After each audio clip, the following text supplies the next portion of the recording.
would be like, whoa, okay, so that's anger, and then this is anger. So I found that really interesting, how we are tapping on the same thing, and that then impacts their physical health, in the sense their heart rates would be shooting up, their blood pressure. As they're talking, my machine is like, whoa, when is it going to blow up? Hi guys, thank you for tuning in to PsychMic. This show is an initiative by the student marketers of James Cook University, where the group of us, healthfully obsessed with psychology, attempt to bring in complex research into our daily lives. In each episode, we dive into a psychological topic with a critical twist to see what gives. And without any further ado, let's dive right into it. The views and opinions expressed in this podcast are those of the speakers involved and do not necessarily reflect the official policy or position of James Cook University Singapore or any of its affiliates. This content is provided for informational purposes only and should not be construed as definitive legal advice. All right, welcome to another episode of PsychMic. My name is Robin. I'm Aananthi. And I'm Div. Hey, so we're glad to have you on today. And would you like to say a bit more about yourself and your position in JCU here? Sure. So I've been at JCU as a lecturer in psychology for the last about 13 years now. And my area of specialization is health and clinical psych. I've been working on the side, that's another area, with special needs kids. So that's been quite close to my heart for the last about 25 years. I've been doing that. So yeah, that's me. Oh, right. So yeah, you mentioned health, and I know well-being is also a very core part of what you're interested in. Yeah. And yeah, we hear about this all the time, right? So from a psychological perspective, as you are in and as our podcast is concerned about, what kind of angle are we looking at in this field? Okay. Yeah, so like I mentioned, health and clinical psych is my sort of area, but I have more recently started to focus on well-being. And well-being, as you might know, that has different components to it. There's the psychological well-being, social well-being, emotional well-being. And what kind of attracted me to this particular area was there is so many different ways, so many different perspectives that researchers have looked at well-being. So you still don't find an absolute one and only definition of well-being out there among the researchers. So I've been doing a bit of quantitative research looking at well-being, as well as qualitative research, because I think qualitative research really gives us this insight into the lived experiences of people and how they see well-being and how they are kind of defining and conceptualizing well-being. Yeah, so that's a very broad way of putting out there what I've been interested in the last few years. Yeah, no, that's great. What about if we go back to the beginning, right? So your PhD, what was that about? Oh, my PhD was a little away from what I'm doing right now. So that time I was, my supervisor was, his area of expertise was health psych, and that's where I got into. So we looked at, so this was very lab-based experimental sort of study where we looked at cardiovascular reactivity across ethnicity, because Singapore is such a sort of good space to have that kind of study looking at ethnic differences. And then as part of the PhD, then I also compared Indians in Singapore to Indians in India. So that was quite interesting to go to India with all that equipment and then do the study there as well. So that was what I did, and related to that, for my master's previously, I had then done an intervention program for individuals. So it was like a stress management, anger management program for individuals who had open heart surgery or bypass surgery. Yeah, so that was really the beginning of me getting my hands dirty into health psych, and then the PhD project kind of extended into, the master's extended into the PhD program. So yes, very quantitative. So that was a very good learning experience for me. So tell us about your journey, right? From this very quantitative, experimental research question study into now, you mentioned well-being, qualitative. So what triggered the change? Okay. I think a bit of... So I've done 12 years of that, my master's and my PhD together because I was doing part-time. And so I wouldn't say I was exhausted with experimental research. I think there's great value there. But I always had this desire wanting to get into clinical psych. And so I did my master's in clinical psych after quite a few years. And once I did clinical psych, that's where I thought just numbers wasn't enough to get that understanding of phenomena that we were interested in. And that's where I started to look at qualitative and I've really enjoyed doing qualitative work now because of the rich data that you get. And I also enjoy that interaction with the participants. So when you're interviewing them, you get a whole lot of other things than just, responses to your research question. Yeah. Yeah, so in qualitative, you talk to participants way more directly and instead of, for example, handing them just a sheet of paper where they tick off a Likert scale or any other numeric sort of data. Absolutely, yes. So with the clinical work and the clinical training, I felt also better equipped to conduct these interviews, to kind of, sometimes probe a little more. There will be participants who might give you very, very simple, very straightforward one sentence kind of responses, and then you dig a little bit.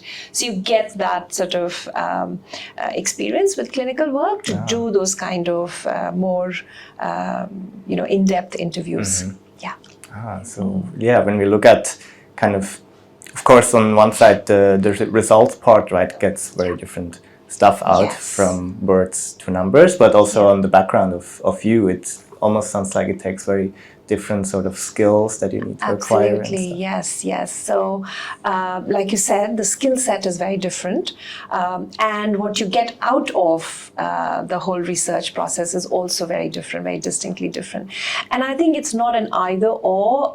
Increasingly, you will see that journals do appreciate mixed method studies. Right. So you might start with a quantitative sort of study, and then you want a better, more insightful sort of understanding of the phenomena, and then you might do a qualitative, more in-depth interview or focus group sometimes to get there. So mixed method studies are getting quite a bit of good standing in the area of research. Yeah. So you could start with quantitative, go into qualitative, but there are also researchers who start with qualitative work. They get some in-depth understanding, and then they might do further quantitative sort of work with that.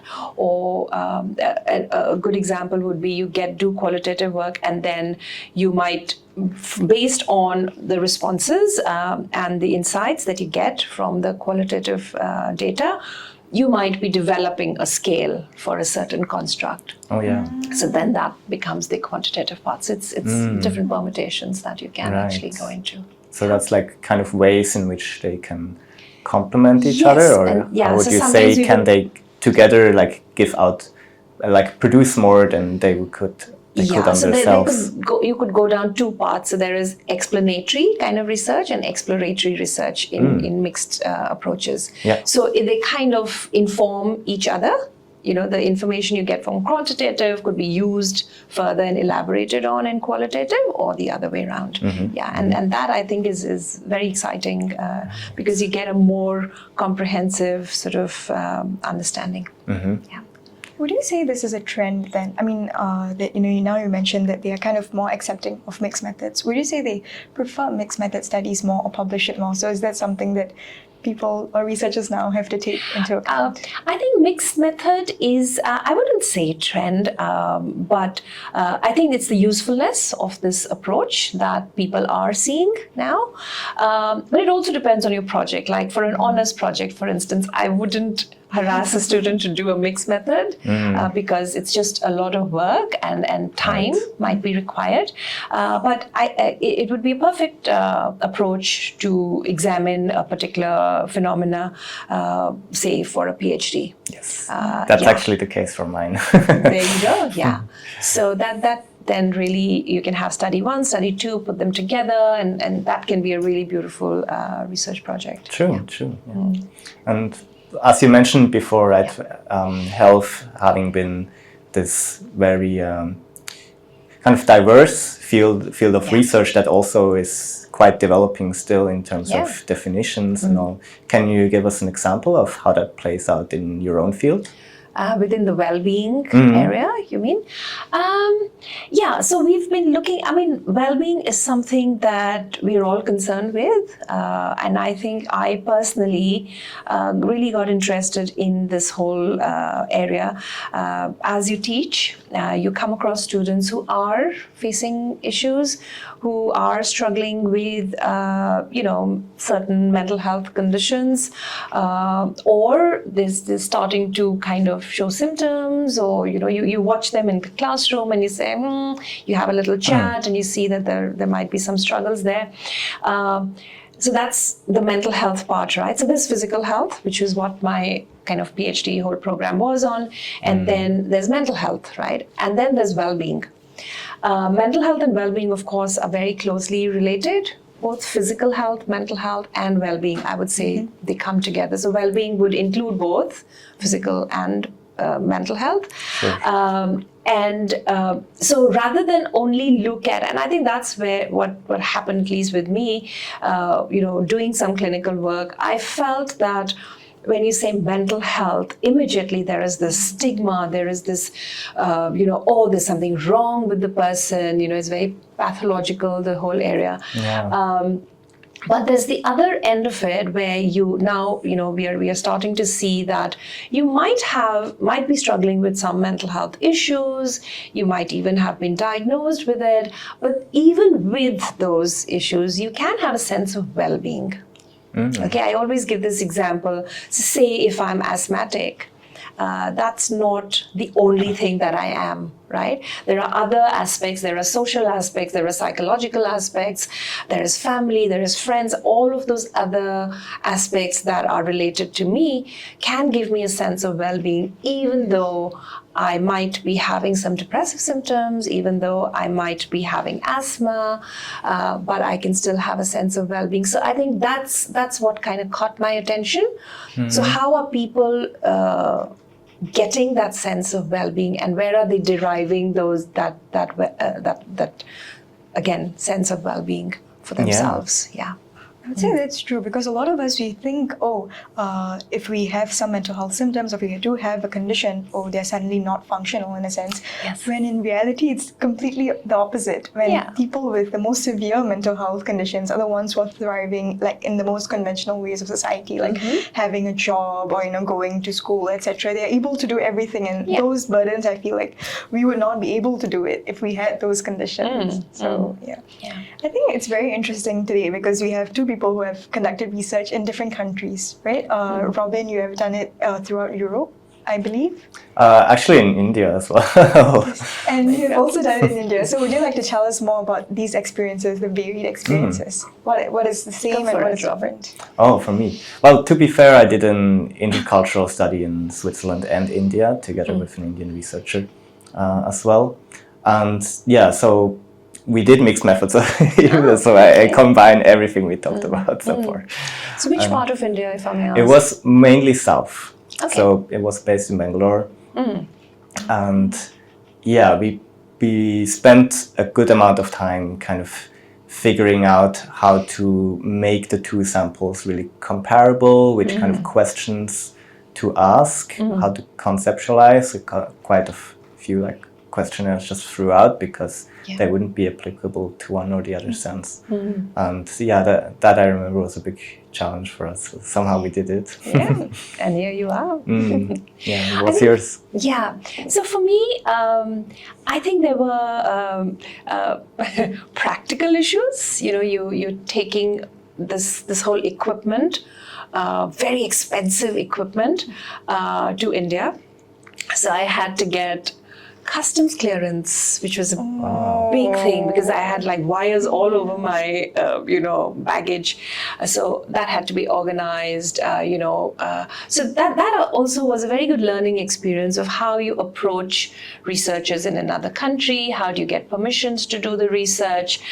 How do you get space? But it was a very welcoming experience.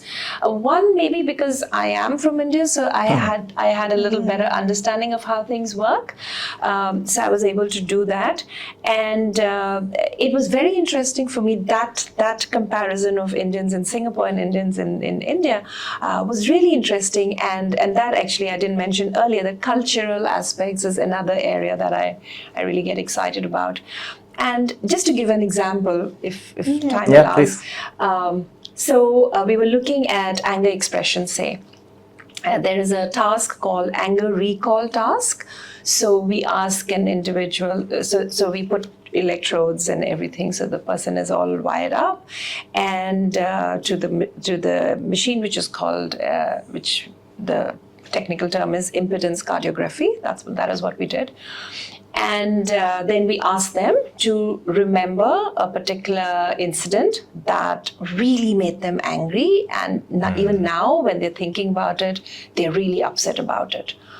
So in Singapore, they would say things like, "Oh, my girlfriend, I broke up with her, and it was so mundane, and I was just so angry. There was no reason. It didn't make sense to me, but she just kept insisting on breaking up," something like that. Or, "Oh, I couldn't, my laptop crashed and I couldn't submit my assignment on time, and my lecturer wouldn't understand, and that really bothered me."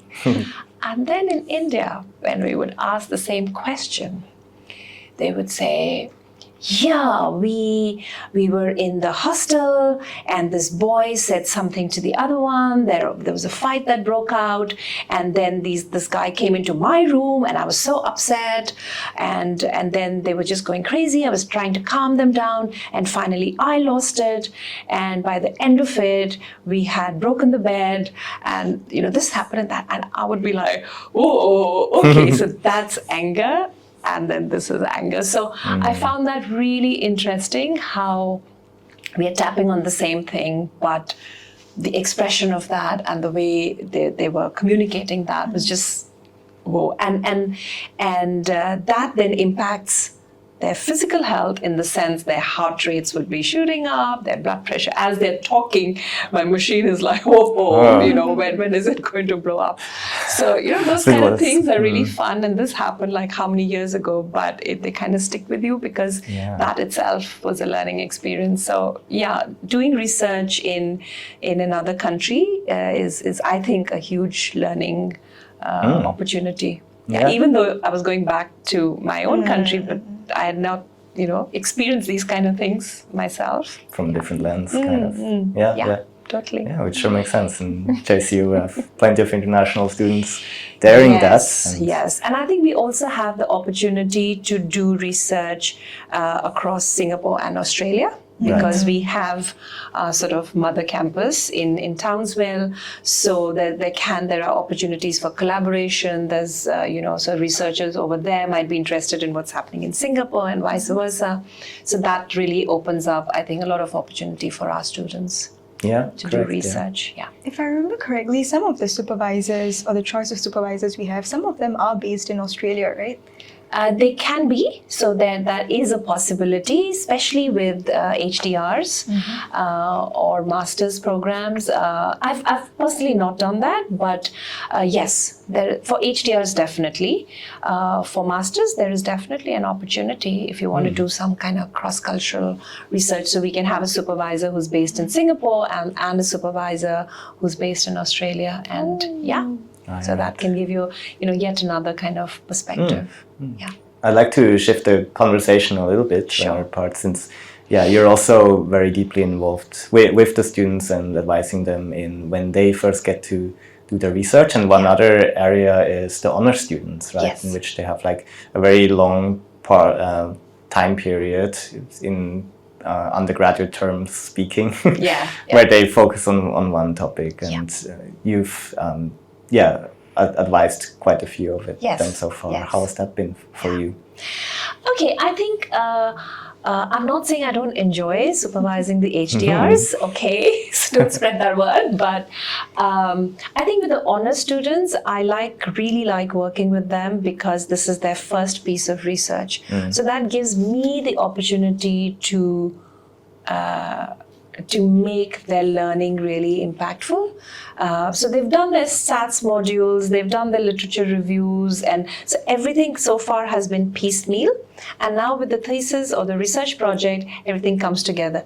You do a research, you do the lit review, there is critical analysis there of previous research, then you come up with, you conceptualize what you want to do for your study, and then, and then one would be able to say, okay, what's the best methodology? So I see that as many instances where there's a lot of teaching, and that process I do like. But I also try not to take the sole lead, because it is also about making decisions like, say, what method do you think is the best, or what are the measures that you want to use. So I don't want to dictate, oh, this is the list of measures I am familiar with and you go and use them. But I would tell them to explore what kind of measures are out there, what methodology do you think would be best, how to go about it, going through the ethics process of writing the ethics application and getting approval and all that. That is, somewhere where I think as supervisors we have a big role to play. And then it is challenging for the students very much, because the time frame is quite short. And then they have other modules to do as well. But there are always, most of them are very successful. So that's very satisfying for me that, okay, I was part of this learning journey for a student that was the first piece of research. Yeah, yes, right. I find Which is that quite interesting. And at JCU, so we have all the faculty are sort of trained and have the qualifications to be supervising students. So students typically would see our research profiles and see what area they might be interested in. Yeah. Some of them approach us and have a chat before. Others might just put their preference, and then they're allocated a supervisor, and then starts the journey. Right. Yeah. I guess at this point we have to explain why you're always looking over to Aananthi, because she ever so luckily. What is behind all that? Yes, Aananthi is very special for me because she is my honor student. Not that, Robin, you are not special. So she's been my honor student. She's also had. Should I say she was fortunate or unfortunate? She's also attended some modules that I teach, so she was a bit familiar with me, and I do always ask, if you remember, I asked why do you want to work with me? So hers, I think, was familiarity and just comfort, and then our areas of interest kind of came together. Intriguing. Maybe Aananthi, do you want to share also a little bit from your side? Research. What did you end up doing, and how much does it link to this as well? I think before going into that, I want to kind of make this process a little less vague for other future honor students watching, because I know at the start I was very, very scared when I went into this, because there was no guidance in a sense. Definitely a lot of guidance from her, but I meant in terms of the administrative issues before you even pick a supervisor, right? Because that's the very first thing you do once you enter university. So that is a very scary prospect, because they really do have the chance to make or break your thesis. So at the start, so I came in, luckily I was already at JCU during my undergrad. So then for honors, I already had some experience with a lot of educators, lecturers, tutors, so on. And so with that, I kind of knew a lot of their teaching styles. And so I approached a few people. And so this is what I want to say. You are allowed to shop around, in a sense, go talk to various supervisors. And they do encourage that. They won't be offended if you don't pick them. I was very scared about that. But you really do have the chance to do it. They don't mind. You can go talk about your research ideas, what you want to do, where your head is at, and so on, and what kind of help you might need, or what kind of help they do provide, because they really do have different supervision styles. Like for Dr. Div, you are very supportive in a sense. Some supervisors tend to say, if you need me, then you can ask me for help. Some supervisors like you are very like, okay, so this is what you have to do, because this is the first time you're doing this whole project. They kind of tend to give you a little more guidance in that aspect. So it's really what kind of person you are and so on. And so after talking to quite a few people, I think I finally decided that my interests best aligned with Dr. Div, and I have not regretted the decision since. Yeah, that's great. Yes. And so regarding my research, I actually did it on parasocial relationships and how they affect well-being. So if some of you are more introverted or extroverted and so on, so how would that really affect how you engage in parasocial relationships and how that affects well-being? And I mean, I've thrown around the word parasocial relationships a bit, so maybe... Yeah, maybe care to explain. So it's the relationship you form with a celebrity. So all you Swifties out there, BTS, ARMY, and so on, so all of you do have a parasocial relationship with that specific celebrity. Yeah. If you knew about it or not. Now you know the term. Whether you want to agree or accept it, you do. That's a different story. Yeah. Yes. Right, which is a kind of field of area which has, or field of research which has kind of a long tradition, but it's changed so much with the evolution of, I mean, media itself, right? So how was that studying it for you in these time, which are, That was really one of the most interesting things about this, because it started off, I would say the very first scale that they ever came up with was for a TV star, I think a newscaster if I'm not wrong. Yeah, I think that's where it started. Yes.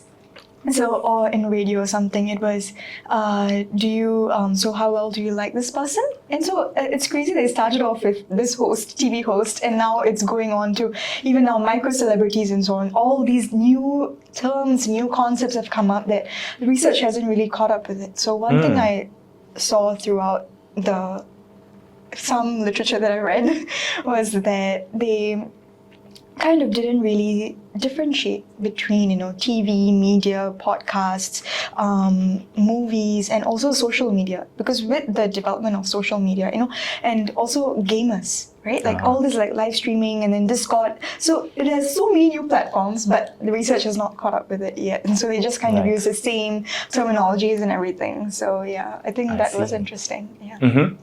I was very scared as to know what I would achieve in this, what new thing I would achieve in this, because it has a long history, right? But when I saw this, I was like, aha, okay, so there's something I can do. So if you're worried, just read more, be on the lookout more, keep your eyes wide open, you'll find that one thing, and that's all you really need. But it's a very long process getting to that one thing. So then for you, kind of, if you give us a short teaser, what did you end up kind of finding in a nutshell? I found that for loneliness and attachment styles, parasocial relationships kind of moderate the well-being. So if you have lower well-being, parasocial relationships in these aspects kind of make it better. I see. Yeah.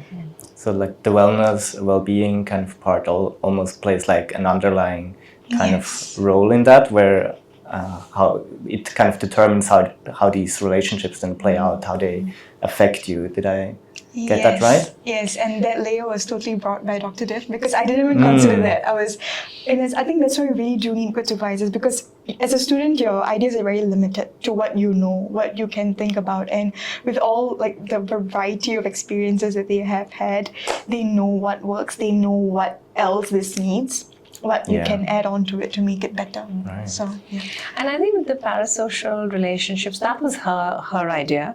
And so I then, convinced her that we could stretch it to well-being and then see the relationship. I think with social media, and that's not my area of sort of expertise or my area of research really, but I feel that social media has gone both ways.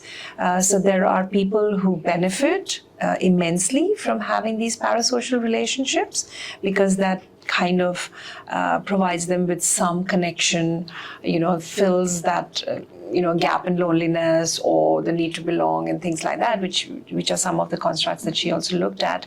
But on the other hand, parasocial relationships can go down a negative path if they get overly connected, if they see that as their only source of, relationships, and they move really far away from real relationships. So that can then sort of spiral off into, some pathological sort of aspects as well.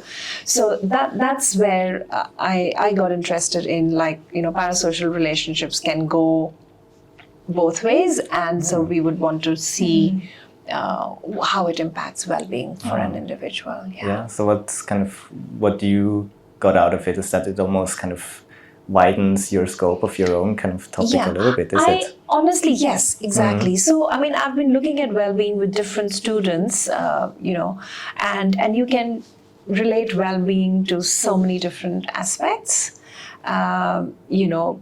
So that I find like it can be never-ending research because you can connect it to so many different things.